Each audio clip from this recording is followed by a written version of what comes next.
Assalamualaikum warahmatullahi wabarakatuh. This is me, Hafiz Zafar, and today we are going to start a new topic that is accounting for depreciation and disposal of non-current assets. ठीक है। uh, आज के topic में हम depreciation को discuss करेंगे कि depreciation होता क्या है, ठीक है, what is the meaning of depreciation, और आहिस्ता इसकी इसी जो है वो बेसिक्स वगैरह हम लोग इस चैप्टर के अंदर डिस्कस करेंगे। ये chapter MCQs wise most important है। एमसीक्यूज इसमें से काफी आती है, तो कोशिश ये कीजिएगा कि इसको आपने कंसिडर करना है और पास पेपर से भी इसको प्रैक्टिस करना है। पढ़ना क्या होगा, पहले हम बेसिक्स पढ़ेंगे, नोट्स में आपको यहीं पर ही राइट कर दूंगा, वही नोट्स आपके पास आ जाएंगे पीडीएफ की फॉर्म में। और फिर उसके बाद जो है हम पास पेपर जो है पढ़ना स्टार्ट करेंगे। तो स्टार्ट करते हैं कि व्हाट इज डेप्रिसिएशन। डेप्रिसिएशन क्या होता है बेसिकली बेटा। ये जो चैप्टर है, बेसिकली ये निकला है आपके नॉन करंट एसेट्स से। नॉन करंट एसेट्स आपको पता होगा कि नॉन करंट एसेट्स कौन से होते हैं। नॉन करंट एसेट्स वो एसेट्स होते हैं जिनका टाइम पीरियड जो है वो 1 साल से ज्यादा का होता है। जो 1 साल से ज्यादा हमारे पास रहते हैं उन्हें हम कहते हैं नॉन करंट एसेट्स। जिसमें हमारे पास मशीनरी है, इक्विपमेंट है, बिल्डिंग है, व्हीकल्स हैं, ये सारी चीजें हमारे पास आ जाती हैं नॉन करंट एसेट्स। अब जब बेटा आप नॉन करंट एसेट्स को यूज करते हो, तो यूज करने पर उसकी वैल्यू में डिक्रीज आता। आज अगर मैंने कोई लैपटॉप बाय किया है और 2 साल बाद अगर मैं उसको मार्केट में सेल करूंगा, तो वो जो लैपटॉप, लेट सपोज अगर मैंने $100 का बाय किया, सपोज कर लेते हैं कि एक लैपटॉप जो है वो मैं $100 का मार्केट से जा करके बाय कर रहा हूँ, और फिर आफ्टर 2 ईयर जब मैं इसको सेल करता हूँ, तो ये मार्केट में $50 का सेल हो रहा है, या $60 का सेल हो रहा है, या $40 का सेल हो रहा है। तो बिलो इट्स सेलिंग प्राइस जो है ये मार्केट के अंदर क्या हो रहा है, सेल हो रहा है। इसकी क्या रीजन है कि सर हमने $100 का लिया था, लेकिन 2 साल इस्तेमाल करने के बाद जब हम इसको मार्केट में सेल करने जा रहे हैं, तो ये कम वैल्यू पे सेल हो रहा है, ज्यादा वैल्यू पे सेल नहीं हो रहा। उसका रीजन ये होता है कि पूरे 2 साल आपने उससे बेनिफिट लिया है, आपने उसको यूज किया है। तो अब ऑब्वियस सी बात है, अगर आप किसी चीज से बेनिफिट ले रहे हो, ऑब्वियस सी बात है कि आपको उसकी कुछ ना कुछ कॉस्ट जो है वो बेयर करना पड़ती है। जैसे मिसाल के तौर पे अगर आप मुझसे बेनिफिट ले रहे हैं, आप मुझसे पढ़ रही है, तो आपको बेनिफिट हो रहा है, लेकिन इस बेनिफिट की कंसिडरेशन के अंदर आपको कुछ ना कुछ कॉस्ट जो है वो आपको बेयर करनी है, जो आप मुझे पेमेंट की सूरत में करती है। तो ऐसे ही नॉन करेंट एसेट में जब आप उसको यूज करते हो, तो यूज करने से आपको एक बेनिफिट मिलता है। मशीनरी आप यूज करते हो प्रोडक्शन के लिए, व्हीकल आप यूज करते हो ट्रांसपोर्टेशन के लिए, इक्विपमेंट आप यूज करते हो। तो जितने भी फिक्स एसेट्स हैं जिनको आप यूज कर रहे होते हो, तो इसका मतलब ये है कि आपको उससे क्या मिल रहा है, बेनिफिट मिल रहा है। तो उस बेनिफिट की कोई ना कोई कॉस्ट आपको बेयर करनी पड़ती है। उस कॉस्ट को आप कहते हो depreciation.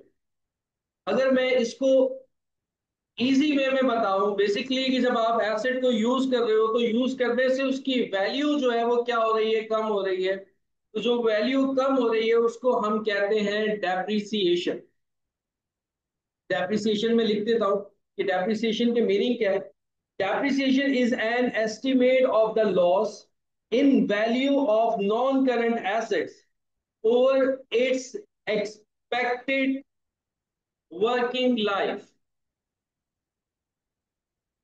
Depreciation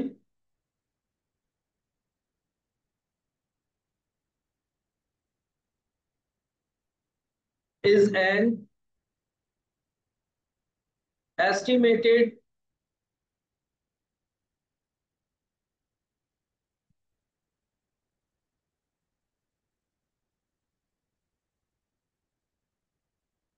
estimate of the loss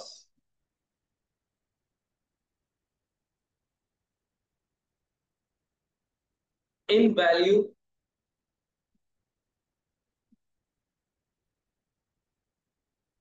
of non current assets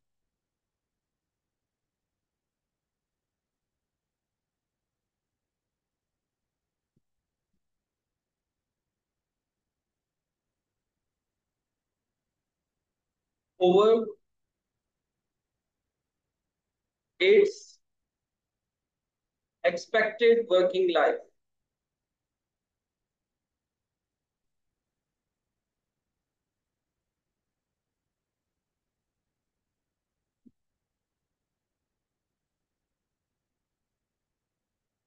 is called depreciation. Depreciation क्या है? सर डेप्रिसिएशन है बेसिकली नॉन करंट एसेट्स पे अप्लाई होता है। पहली बात तो ये हो गई, नॉन करंट एसेट्स पे अप्लाई होता है। और नॉन करंट एसेट्स में जो उनकी वैल्यू पर हमें लॉस हो रहा होता है, जो उनकी वैल्यू पर हमें लॉस हो रहा होता है over it's expected working life, over it's expected working life. मतलब आप कोई भी एसेट जब बाय करते हो या कंपनीज जब कोई भी एसेट बाय करती है, तो उस एसेट की वो लाइफ जो है वो एस्टिमेट करती है। एक्सपेक्टेड यानी कि एस्टिमेट करती है कि ये एसेट हमारे पास 5 साल चलेगा या 10 साल चलेगा या 6 साल चलेगा या 15 साल चलेगा। तो वो जो 15 साल हमारा एसेट चलेगा, लेकिन उस 15 साल में उस एसेट की वैल्यू क्या होती जाएगी? कम होती जाएगी। हमें क्या होगा? उसकी वैल्यू के अंदर लॉस होगा। तो ये जो लॉस है, इसे हम कहते हैं बेसिकली डेप्रिसिएशन। बात क्लियर हुई? बात समझ में आ रही है बेटा? हाँ जी, आ रही है। ठीक है। अच्छा जी, अब आ जाए नेक्स्ट। डेप्रिसिएशन की वैल्यू में जब सर हमें लॉस होता है, वो क्या रीजंस होते हैं जिसकी वजह से हमें हमारे नॉन करंट एसेट की वैल्यू में लॉस होता है? अब बात करते हैं हम कॉजेज ऑफ डेप्रिसिएशन।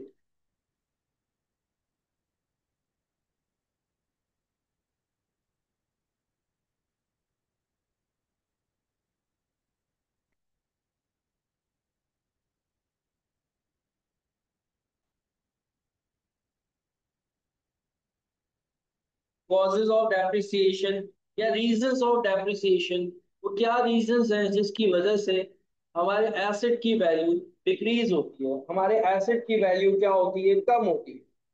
तो पहला रीजन आता है, फर्स्ट रीजन आता है हमारे पास नंबर 1 पे, due to wear and tear. Due to wear and tear. ठीक है। एक तो रीजन ये है, मेन रीजन ये है, इसे जब हम एसिड यूज कर रहे होते हैं तो ऑब्वियस सी बात है उसके अंदर कुछ ना कुछ वेयर एंड टेयर तो होगा।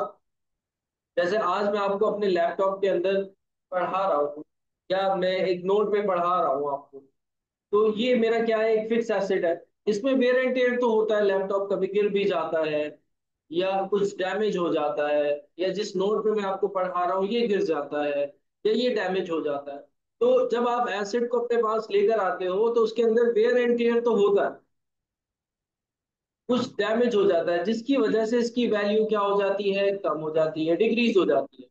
जैसे मैं आपको एक छोटी सी एग्जांपल देता हूँ कि मैंने लिया आईफोन, आईफोन 12 प्रो लिया था आज से तकरीबन 1.5 साल पहले की बात। 12 प्रो मैक्स लिया। अच्छा, मैंने उसको यूज किया। यूज करने के बाद मैं चाह रहा था कि मैं 14 की तरफ स्विच करता हूँ। तो जब मैं उसको मार्केट में लेके गया ना सेल करने के लिए, तो उसकी वैल्यू जो है वो काफी कम मुझे नजर आई। उसकी वजह ये थी कि उसका जो बैक ग्लास है ना वो मुझसे जो है वो मोबाइल नीचे गिरा था और उसका बैक ग्लास जो है ना वो टूट गया था। तो उसकी वजह से उसने उसकी वैल्यू क्या कर दी? कम कर दी। अब मेरे फिक्स एसेट के अंदर क्या आ रहा है? डिक्रीज आ रहा है, उसकी वैल्यू में जो है वो डिक्रीज आ रहा है। और रीजन क्या है? वेयर एंड टेयर है, टूट फूट हो जाती है। तो एक मेन मेन रीजन जो है वो आपके पास ये होता है डेप्रिसिएशन का, due to wear and tear. Second reason हमारे पास आता है, इकोनॉमिक रीजंस भी होते हैं जिसकी वजह से आपके एसेट की वैल्यू डिक्रीज होती है।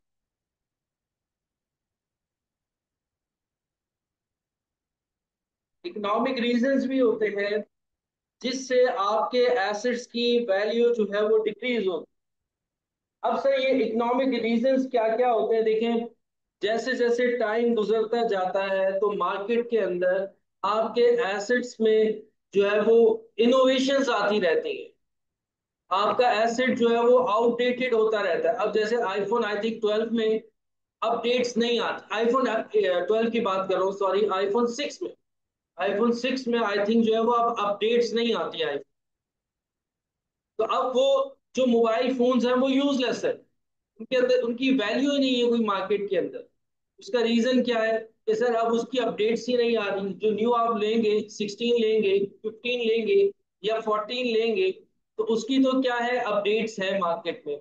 आईफोन खुद ही जो है वो अपडेट्स देता रहता है। लेकिन अगर आप 5 ले लेते हो या 4 लेते हो या 6 लेते हो, उसकी अब सर मार्केट के अंदर अपडेट ही नहीं है। आईफोन जो है वो, एप्पल जो है वो अपडेट्स नहीं देता हमें।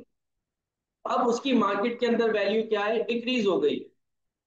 तो इकोनॉमिक रीजंस भी होते हैं जिसकी वजह से आपके एसेट की वैल्यू में आपको लॉस होता है। वो इकोनॉमिक रीजंस में मैंने आपको बताया कि क्या है, कि इनोवेशंस आती हैं जिसकी वजह से आपका एसेट जो है वो क्या होता रहता है, आउटडेटेड होता रहता है। तो जिसकी वजह से आपके एसेट की वैल्यू क्या हो जाती है, कम हो जाती है। ये तो पाकिस्तान में ऐसा है, लेकिन अगर आप दूसरी कंट्रीज में देखो, जो डेवलप कंट्रीज है, तो कोई भी किसी भी चीज का अगर न्यू मॉडल आता है ना, तो जो उसका ओल्ड वर्जन होता है उसकी वैल्यू कम हो जाती है। लोग न्यू मॉडल की तरफ जाते हैं, और ओल्ड जो वर्जन होता है उसकी वैल्यू या उसकी प्राइस के अंदर क्या आ जाता है, डिक्रीज आ जाता है। क्योंकि जो न्यू वर्जन उन्होंने लॉन्च किया है उसके अंदर जो है वो चीजें जो है वो ज्यादा है, उसके अंदर एप्लीकेशन ज्यादा है।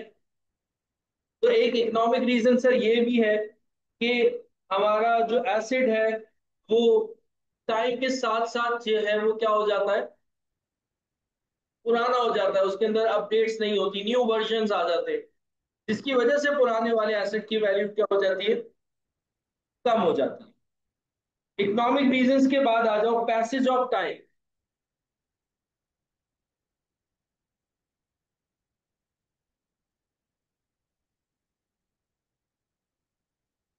पैसेज ऑफ टाइम, टाइम के साथ साथ भी टाइम के साथ साथ भी आपके एसेट की वैल्यू क्या होती है, डिक्रीज होती है। जितना एसेट पुराना होता जाएगा, ओल्ड होता जाएगा, उसकी वैल्यू क्या हो जाएगी, कम हो जाएगी। आज आप जाए मार्केट के अंदर, सिविक का न्यू मॉडल लेने जाए, और सिविक का कोई आप 2004 का या 2005 का, 2004 या 2005 का अगर आप मॉडल देखते हो, और 2025 का अगर आप मॉडल देखते हो, उसका कंपैरिजन करोगे, उसके प्राइस के अंदर जमीन आसमान का फर्क है। उसकी वैल्यू जो है वो अच्छी खासी कम हो चुकी है। क्यों? With the passage of time, जैसे जैसे टाइम गुजरता जा रहा है तो हमारा एसिड पुराना होता जा रहा है। अब जब हमारा एसिड जो है वो पुराना हो रहा है तो उसकी वजह से उसकी वैल्यू क्या हो रही है, कम। एक रीजन ये भी होता है। पहला रीजन मैंने वेयर एंड टेयर का बताया, जिसकी वजह से आपके एसिड की वैल्यू कम होती है। सेकंड रीजन मैंने आपको बताया कि भाई इकोनॉमिक रीजन भी है, कि आपके अंदर आपके एसिड्स में न्यू इन्वेंशंस आती रहती हैं, तो जिसकी वजह से आपके एसिड की वैल्यू कम होती है। पैसेज ऑफ टाइम, जितना जितना पुराना होता जाता है आपका एसिड, उसकी वैल्यू कम हो जाती है। इसके अलावा एक और लास्ट हमारे पास रीजन है, रीजन तो और भी बहुत सारे। लास्ट रीजन में लिख रहा हूं, depletion. Depletion.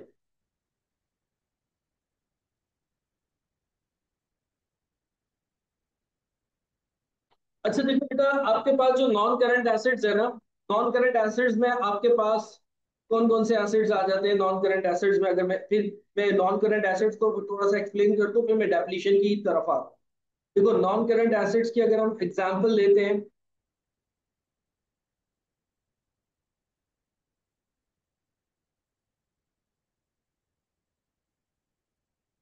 Non current assets में हमारे पास मशीनरी आ जाती है,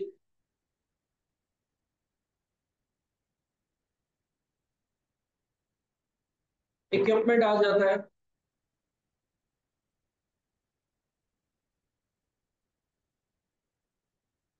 फर्नीचर एंड फिक्सचर आ जाता है,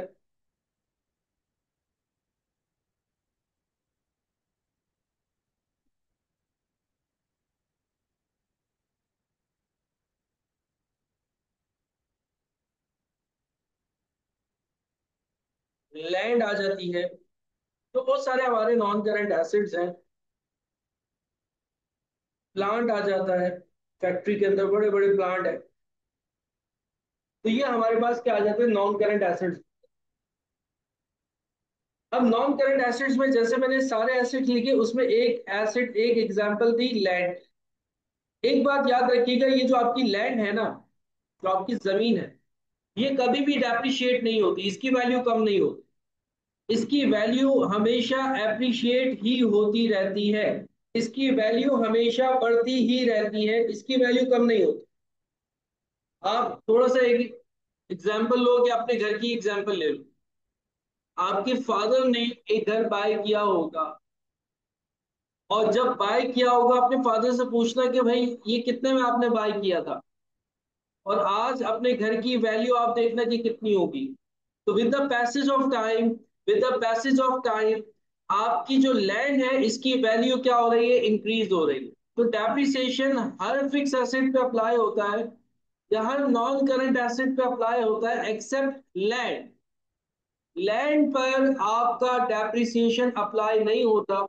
नॉर्मली हमारे लैंड की वैल्यू क्या होती है, इंक्रीज होती है। अभी हम जनरल बात कर रहे हैं, एक्सेप्शनल केसेस के ऊपर या हाइपोथेटिकल केसेस के ऊपर हम बात नहीं कर रहे। कुछ ऐसे भी केसेस होते हैं जिसमें हमारे लैंड की वैल्यू जो है वो डिक्रीज होती है, लेकिन अगर जर्नली हम देखें, जर्नली अगर हम देखें, तो लैंड की वैल्यू क्या होती है, इंक्रीज होती है। उसकी वैल्यू में हमें लॉस नहीं होता, उसकी वैल्यू हमेशा क्या हो जाती है, इंक्रीज हो जाती है। बाकी जितने भी आपके पास नॉन करंट एसेट्स या फिक्स एसेट्स हैं, वो क्या होते हैं, डेप्रिशिएट होते हैं। तो एग्जामिनर आपसे एक एमसीक्यू ये भी पूछ सकता है कि मुझे बताओ बेटा, वो कौन सा एसेट है जो कि डेप्रिशिएट नहीं होता। तो आपने बताना है कि सर लैंड एक ऐसा एसेट है जो कि डेप्रिशिएट नहीं होता। बाकी जितने भी हमारे पास एसेट्स हैं वो क्या होते हैं, डेप्रिशिएट होते हैं। अच्छा, अब हमने बात करनी है डेप्लीशन के ऊपर, जो मैंने फोर्थ पॉइंट आपको रीजंस में लिखवाया है। यहां तक सबको बात क्लियर हो गई बेटा, बात क्लियर हो गई आपको?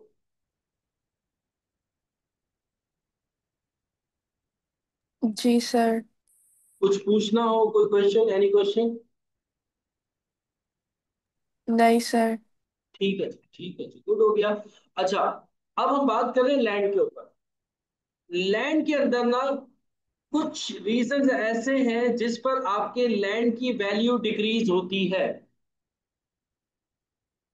वैसे तो नॉर्मली हमारे लैंड की वैल्यू क्या होती है, इंक्रीज होती है। पाकिस्तान में तो खास तौर पे आप कोई भी लैंड बाय कर लो, 5-6 साल बाद जब आप उसको सेल करोगे तो आपको गेन ही होगा, आपको लॉस नहीं होगा। लेकिन कुछ रीजंस ऐसे हैं जहां पर हमारे लैंड की वैल्यू क्या होती है, डिक्रीज होती है। अब वो देखो, जैसे कि अगर आपने कोई माइन बाय कर ली है, जहां से आप गोल्ड निकाल रहे हो या जहां से आप ऑयल निकाल रहे हो, आपने वो एक माइन जो है ना वो बाय की है, जहां से आप ऑयल निकाल रहे हो। तो ऐसी माइन की वैल्यू शुरू में तो ज्यादा होगी, लेकिन जैसे जैसे आप उसके अंदर के नेचुरल रिसोर्सेज निकालते जाओगे, आप गोल्ड को निकालते जाओगे, आप ऑयल को निकालते जाओगे, आप जो है वो कॉइल को निकालते जाओगे, तो आहिस्ता आहिस्ता क्या होगा, उस लैंड के अंदर जो नेचुरल रिसोर्सेज हैं उनकी वैल्यू क्या हो जाएगी, कम हो जाएगी। क्योंकि आपने वो सारे के सारे क्या कर लिए, निकाल लिए। और जब आपने वो सारे के सारे निकाल लिए, तो जो लैंड की वैल्यू पहले थी, अब वो लैंड की वैल्यू नहीं होगी। क्योंकि उस लैंड की वैल्यू थी उन नेचुरल रिसोर्सेज की वजह से जो कि उसके अंदर मौजूद थे, जो कि आपने फिल्टर करके निकाल लिए। अब जब आपने वो सारे नेचुरल रिसोर्सेज निकाल लिए, 10 साल में, 15 साल में, 20 साल में, तो क्या होगा, उस लैंड की वैल्यू क्या हो जाएगी, डिक्रीज हो जाएगी। वो जो डिक्रीज है लैंड की वैल्यू का, उसको हम कहते हैं डेप्लीशन। डेप्रिसिएशन अप्लाई होता है अदर एसेट्स के ऊपर, लैंड की वैल्यू डिक्रीज नहीं करती। पहली बात तो ये है, लैंड की value normally in a general term क्या होती है, इंक्रीज होती है।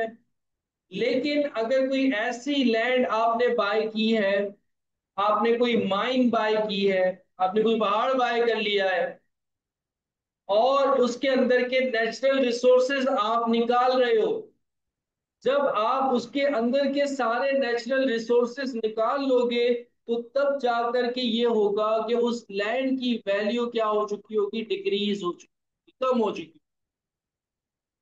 तो वो जो वैल्यू डिक्रीज हो रही है उसको हम फिर डेप्रिसिएशन नहीं कहते, उसको हम कहते हैं डेप्लीशन। तो डेप्लीशन क्या है? डेप्लीशन के बारे में मैं लिख देता हूं, क्योंकि बाकी तो नॉर्मल चीजें थी। डेप्लीशन जो है वो नॉर्मली किस पर आती है? सर डेप्लीशन जो है वो नॉर्मली लैंड पर आती है। डेप्लीशन जो है वो नॉर्मली लैंड पर आती है। और जब आप उसमें से रिसोर्सेज निकाल लेते हो, तो जो उसकी वैल्यू रह जाती है वो फिर डेप्रिशिएट हो जाती है, लेकिन उसको डेप्रिशिएट नहीं कहा जाता, उसको डेप्लीशन कहा जाता है। यहाँ पे लिख देता हूं, this rise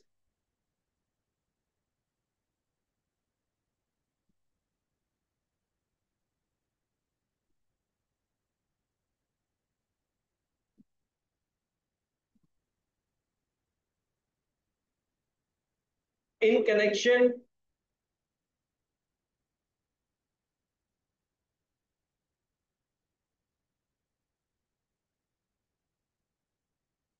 with non-current assets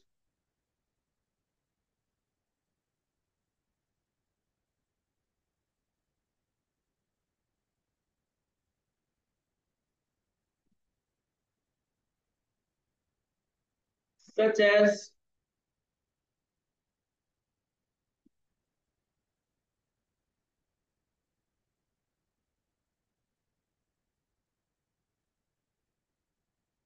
and mines, the worth of the asset reduce as a value taken from the asset।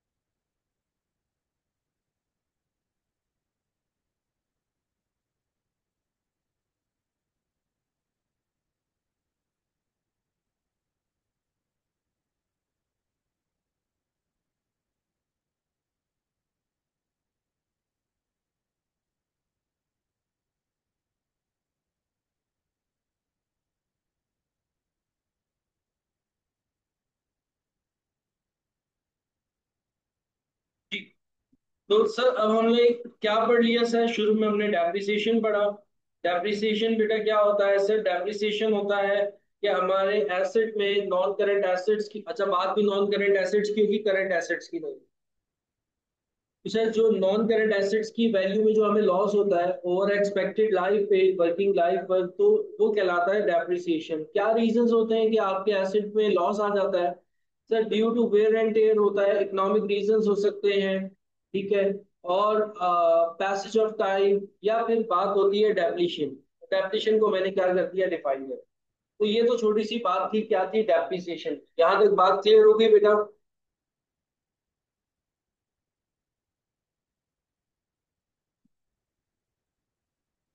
Ji sir, clear है। ठीक है जी। अच्छा अब हम चलते हैं बेटा।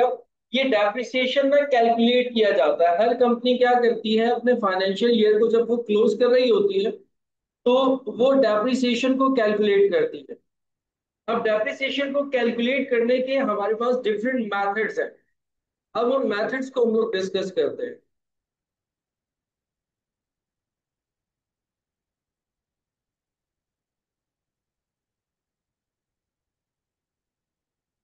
मेथड्स ऑफ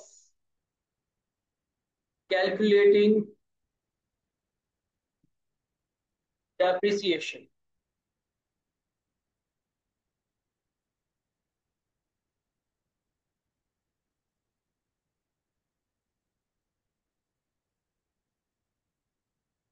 जो आपके सिलेबस में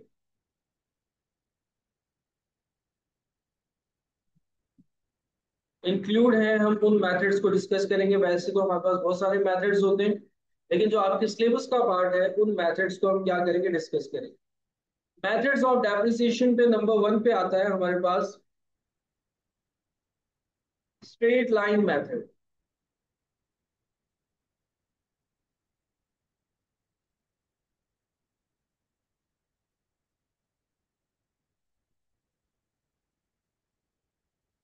अच्छा, इसको हम फिक्स्ड इंस्टॉलमेंट मेथड भी कहते हैं।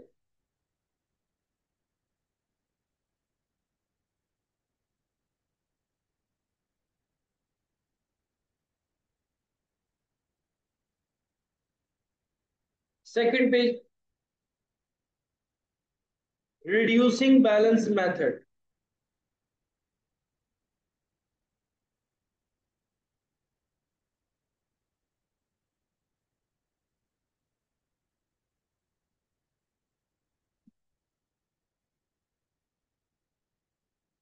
इसको हम डिमिनिशिंग बैलेंस मेथड भी कहते हैं।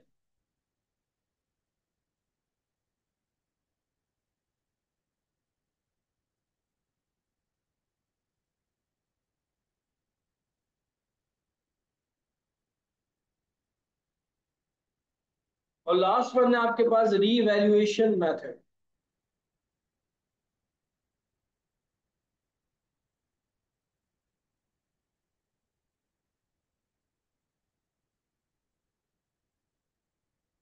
ये तीन डिफरेंट मेथड्स हैं जिसकी हेल्प से आप डेप्रिसिएशन को कैलकुलेट करते हो। Straight line method, reducing balance method, और फिर उसके बाद आता है रीवैल्यूएशन मेथड। ठीक है जी। अब वन बाय वन हम इनको डिस्कस करते हैं। सबसे पहले हमारे पास आ रहा है straight line method.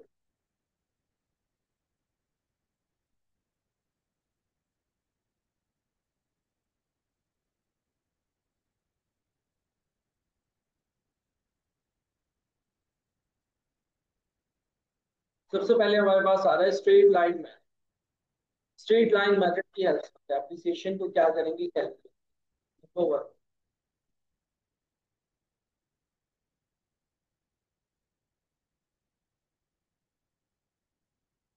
Straight line method.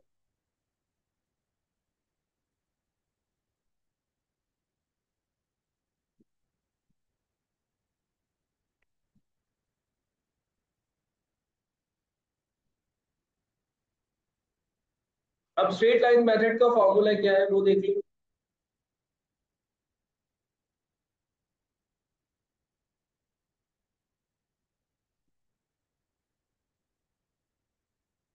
Straight line method का फॉर्मूला है कॉस्ट ऑफ एसेट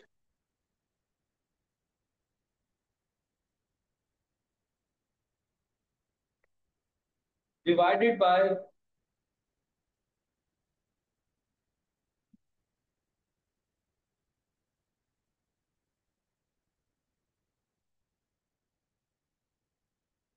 इसमें से माइनस कर दो cost of asset minus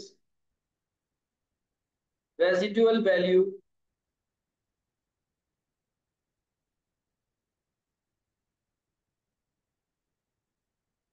and divided by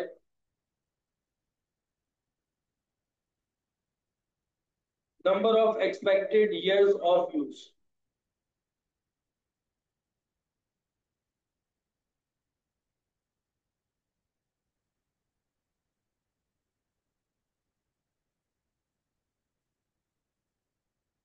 years of use, ये स्ट्रेट लाइन मेथड का फॉर्मूला। वन बाय वन इसके फॉर्मूले में जो जो इंग्रेडिएंट्स यूज हो रहा है हम उनको डिस्कस कर लेते हैं कि सर इनका मतलब क्या है।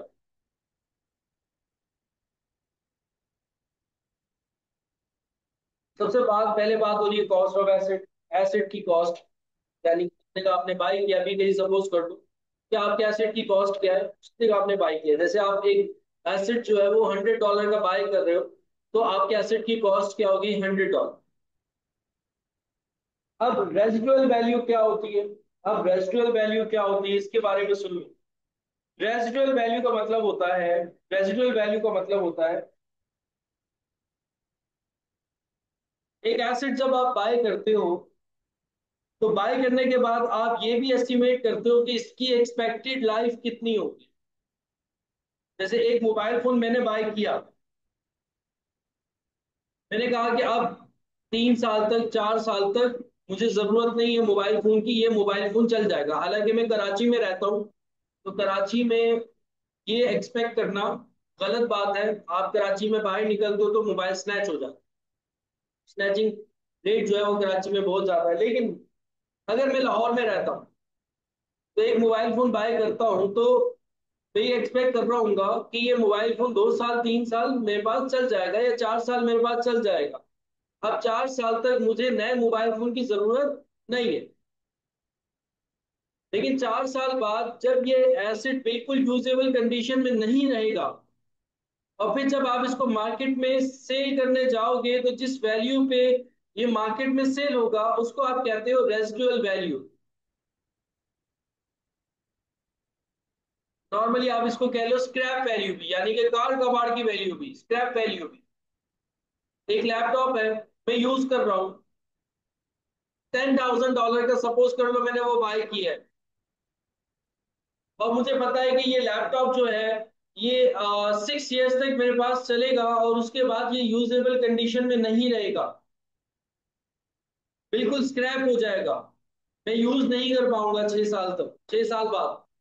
तो 6 साल बाद की जो वैल्यू है, उस वैल्यू को आप कहोगे स्क्रैप वैल्यू या रेजिडुअल वैल्यू या सैल्वेज वैल्यू भी इसे कहा जाता है। जैसे एक मैं छोटी सी एग्जांपल देता हूं अपने घर की। मैं अपने घर में, हमारी पानी की मोटर जो थी ना वो खराब हो गई। पानी की मोटर जो पानी खींच के जो है वो ऊपर जो टैंकी थी उसमें जो पानी चढ़ाती थी, वो मोटर क्या हो गई, खराब हो गई। अब मैं मार्केट में गया हूँ, पहले तो मैंने प्लम्बर को बुलाया, उसको मैंने दिखाया कि भाई इस मोटर को क्या करो, ठीक करो, पानी नहीं आ रहा। उसने बोला कि सर ये जो मोटर है ना, ये आपके वालिद साहब के जमाने की है, आपने इसको बहुत चला लिया है, अब ये ठीक होने के लायक नहीं है, अब ये ठीक नहीं हो सकती। मैंने बोला अब मैं क्या करूं? उसने बोला सर अब आपकी नई मोटर आएगी, आप नई मोटर मार्केट से जाकर के बाय करें, मैं उसको लगा दूंगा, ये मोटर अब नहीं चल सकती। मैंने बोला अच्छा ठीक है। मैं मार्केट में गया, मार्केट में मैंने सर्च किया, तो एक नई मोटर जो है वो 30,000 की मिल रही थी। मैंने उसको कहा कि 30,000 की मिल रही है? उसने बोला जी बिल्कुल। उसने मुझे एक बोला कि देखो ये मोटर हमसे आप 30,000 में ले जाओ, लेकिन अगर आपके पास कोई पुरानी मोटर रखी हुई है ना, तो वो हमें दे जाओ, और फिर ये हमसे 25,000 में ले जाओ। यानी कि वो पुरानी मोटर जो कि अब यूजेबल कंडीशन में नहीं रही, प्लम्बर ने मुझे जवाब दे दिया था कि अब ये यूज नहीं हो सकती, तो उस दुकानदार ने इसको मुझसे स्क्रैप में 5,000 रुपए में ले लिया। उसको आप कहते हो रेजिडुअल वैल्यू, यानी कि जो उसकी जो लाइफ है, लाइफ गुजर जाने के बाद अब वो जिस इस्तेमाल के काबिल नहीं रही, लेकिन फिर भी मार्केट में क्या हो रही है, सेल हो रही है, तो उसको आप कहते हो रेजिडुअल वैल्यू। समझ में आ रही है बेटा बात? ज्यादा तेज तो नहीं पढ़ा रहा हूं? जी सर, नहीं सर, आ रही है समझ। तो कॉस्ट में से जब आप रेजिडुअल वैल्यू माइनस करते हो और फिर उसको डिवाइड करवा देते हो number of expected years of use, मतलब कि आप ये एक्सपेक्ट करते हो कि इस एसेट को कितना सा यूज करोगे, 5 साल, 10 साल, 15 साल, ये कहलाती है आपकी number of expected years of use. इससे आपका जो डेप्रिसिएशन कैलकुलेट होता है उसका स्ट्रेट लाइन मेथड, और स्ट्रेट लाइन मेथड का फॉर्मूला ये बता दिया, कॉस्ट माइनस सैल्वेज वैल्यू और residual value divided by life. Residual value value के बारे में छोटी सी एक एप्लीकेशन, छोटी सी एक डेफिनेशन देखता हूँ, मैं लिख देता हूँ ताकि आपको याद रहे। सर हम ये क्लास एंड कब करेंगे? वो मगरिब की अजान को हुए हुए 10 मिनट हो गए हैं। 1 मिनट बेटा, 1 मिनट। अच्छा जी, बात हो रही थी cost minus residual value divided by number of expected years of use। तो ये हमारे पास जो है वो स्ट्रेट लाइन मेथड। एग्जाम्पल लेते हैं, एग्जाम्पल से और ज्यादा अच्छे से क्लियर होगा।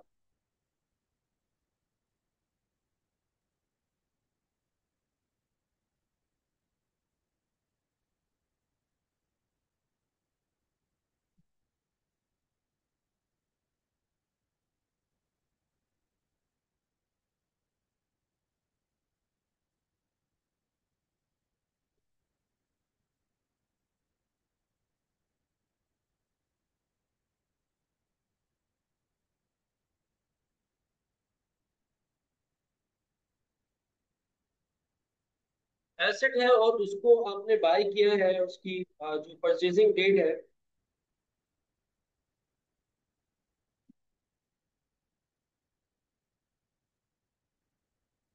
एज्यूम कर लेते हैं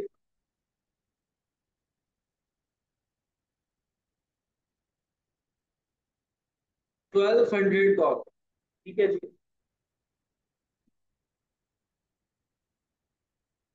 और ये एज्यूम करते हैं कि जो उसकी रेजिडुअल वैल्यू है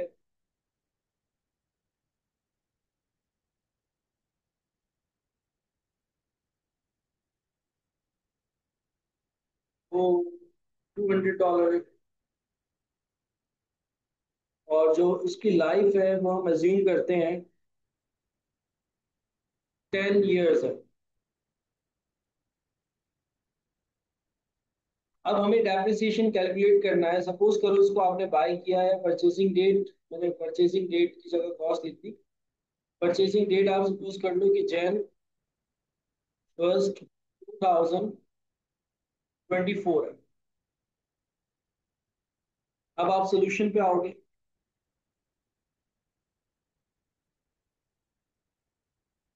आपको डेप्रिसिएशन कैलकुलेट करना है 2024 का। तो ये आपको पता है कि एसिड में सबसे पहले आप क्या लिखते हो, फॉर्मूले में एसिड की कॉस्ट लिखते हो। एसिड की कॉस्ट है 1200,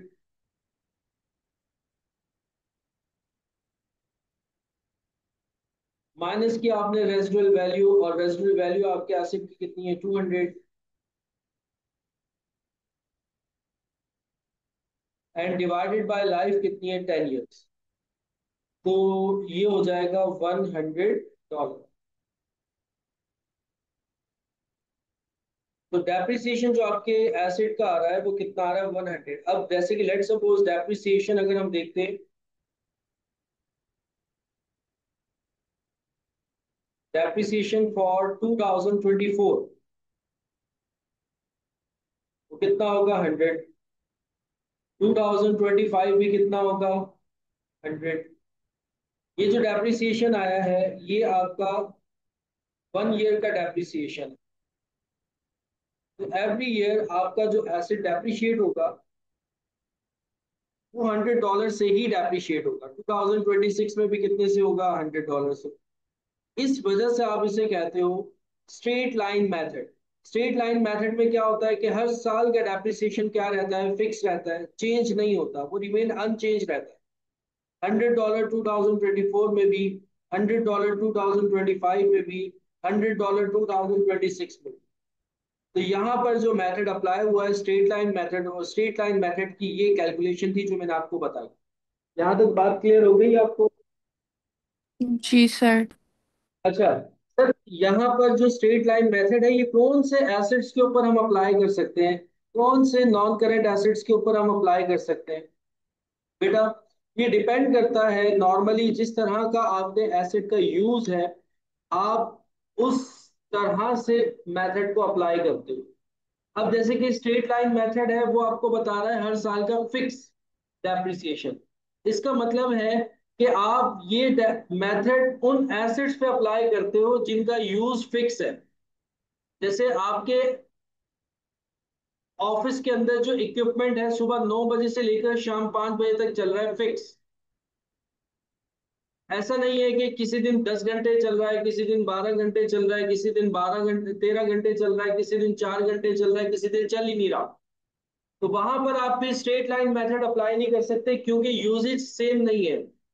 जहां पे नॉर्मली आपके एसिड का यूजेज सेम रहता है, सेम पेज पे होता है, तो वहां पर आप स्ट्रेट लाइन मेथड अप्लाई करते हो, क्योंकि एक जैसी ही वैल्यू हर साल कम होगी, क्योंकि यूजेज हमारा चेंज नहीं है। तो वहां पर आप क्या करते हो, स्ट्रेट लाइन मेथड अप्लाई करते हो।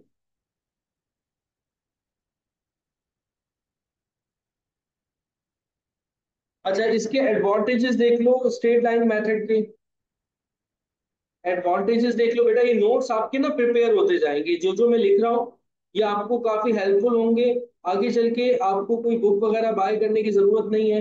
आप इन्हीं नोट्स को फॉलो करना, तो सारी चीजें आपकी क्लियर हो जाएंगी। अब हम चलेंगे एडवांटेजेस की तरफ।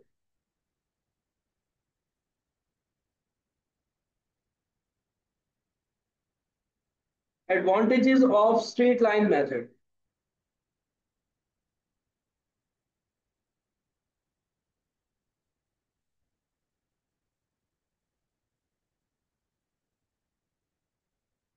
स्ट्रेट लाइन मेथड का सबसे पहला एडवांटेज ये आता है, ये रिलेटिवली इजी टू कैलकुलेट है।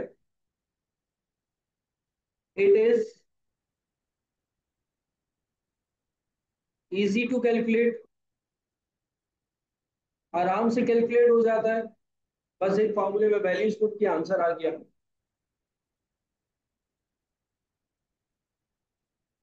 सेकंड, ये तब यूज होता है जब आपका एसेट आपको इक्वल बेनिफिट प्रोवाइड कर रहा हो, तभी आप उसको इक्वली डेप्रिशिएट करते हो। It is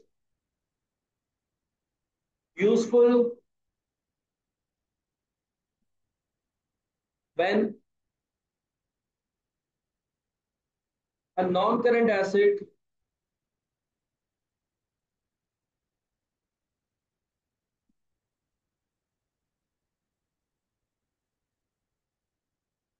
provide equal benefit.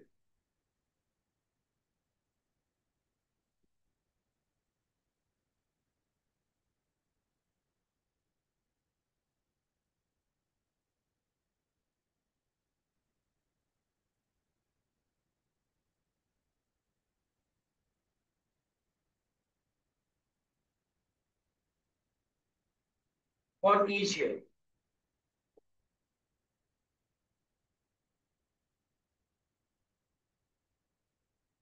इसके अलावा अगर हम इसके डिसएडवांटेजेस की बात करें,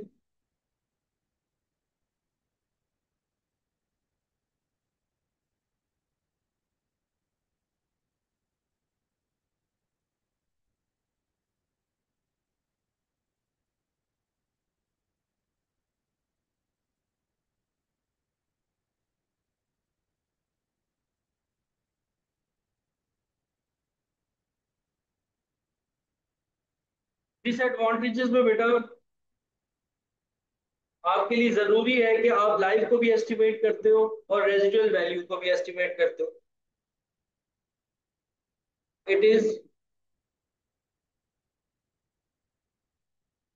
नेसेसरी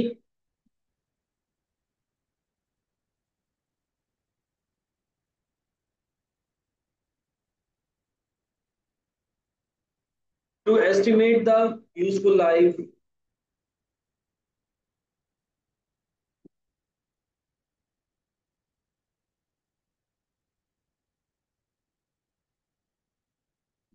तो ये एक ही डिसएडवांटेज ले लो इसका, और दो आपके पास क्या है, एडवांटेजेस।